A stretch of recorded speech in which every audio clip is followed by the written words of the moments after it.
প্রিয় চাকরি প্রত্যাশী বন্ধুরা, আসসালামু আলাইকুম। আশা করি আল্লাহর রহমতে আপনারা সকলে ভালো আছেন।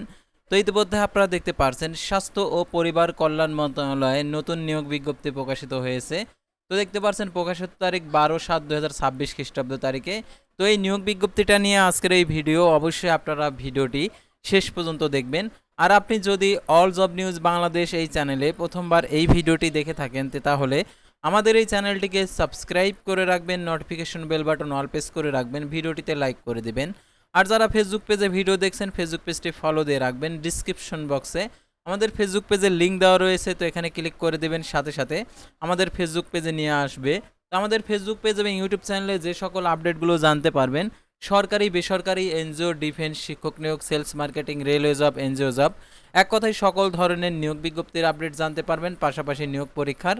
আর জরুরি প্রয়োজনে হোয়াটসঅ্যাপ নাম্বার দেওয়া রয়েছে, স্ক্রিনে দেওয়া, আপনারা যোগাযোগ করতে পারেন। আর যে কোনো চাকরির আবেদন করার জন্য আপনারা আমাদের স্ক্রিনে দেওয়া নাম্বারে যোগাযোগ করতে পারেন, অথবা আমাদের ইউটিউব চ্যানেলের ডিসক্রিপশন বক্সে যে হোয়াটসঅ্যাপ নাম্বার দেওয়া রয়েছে সেটা দিয়ে আপনারা যোগাযোগ করতে পারেন। তো আর কথা না বাড়িয়ে চলে যাচ্ছি মূল সার্কুলার পেজে, যেহেতু স্বাস্থ্য ও পরিবার কল্যাণ মন্ত্রণালয়ের নিয়োগ বিজ্ঞপ্তি সেটা আপনাদেরকে দেখিয়েছি।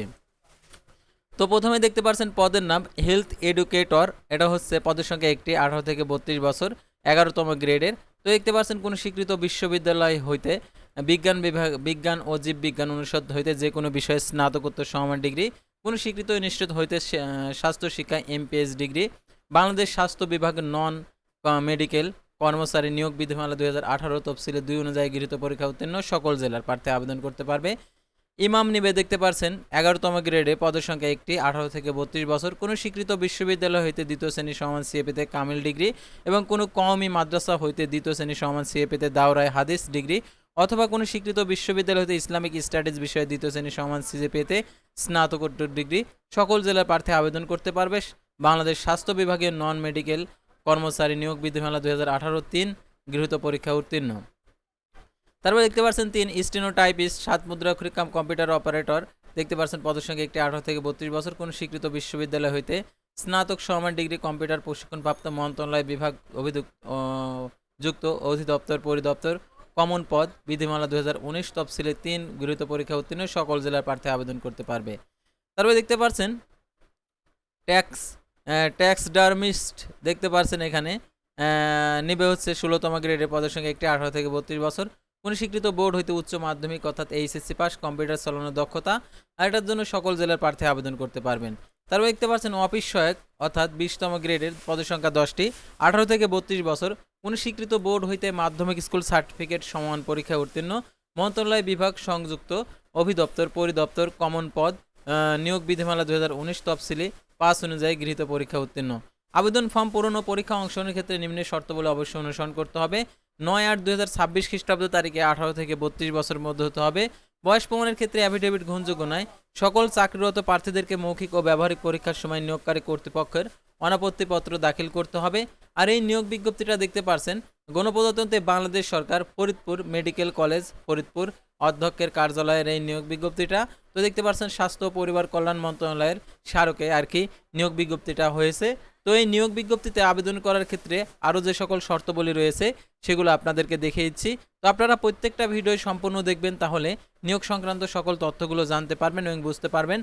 আবেদনপত্রে লিখিত এবং মৌখিক ব্যবহারিক পরীক্ষার ক্ষেত্রে অভিন্ন স্বাক্ষর হতে হবে, অর্থাৎ যে স্বাক্ষরটা দিবেন আবেদনপত্রে সেই স্বাক্ষরটাই দিতে হবে।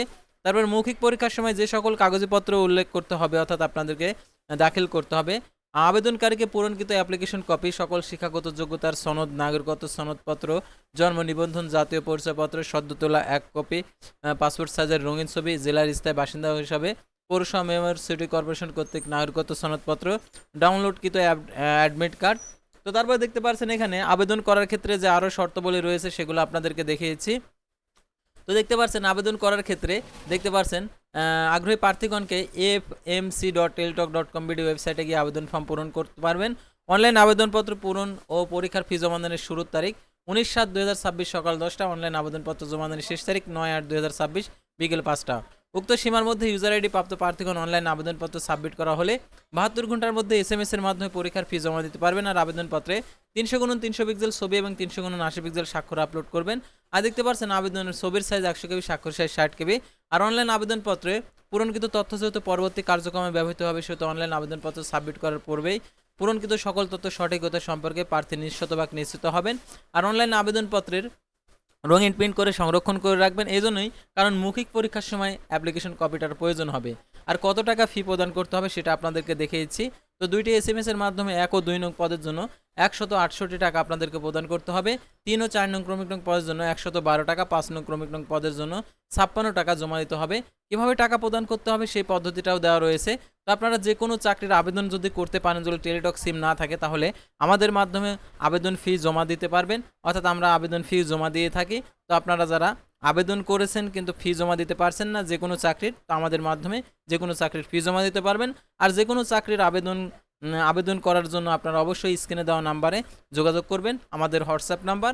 আর প্রবেশপত্র প্রাপ্তির বিষয়টি আবেদনপত্রে যে মোবাইল নাম্বারটা উল্লেখ করবেন সেই মোবাইল নাম্বারে SMS এর মাধ্যমে পরীক্ষা সংক্রান্ত A to Z বিষয় আপনাদেরকে জানিয়ে দেবে, সেহেতু সেই নাম্বারটি সচ্ছল রাখবেন এবং প্রাপ্ত নির্দেশনাবলী SMS এ যে নির্দেশনা দেবে সেই নির্দেশনাবলী অনুসরণ করবেন।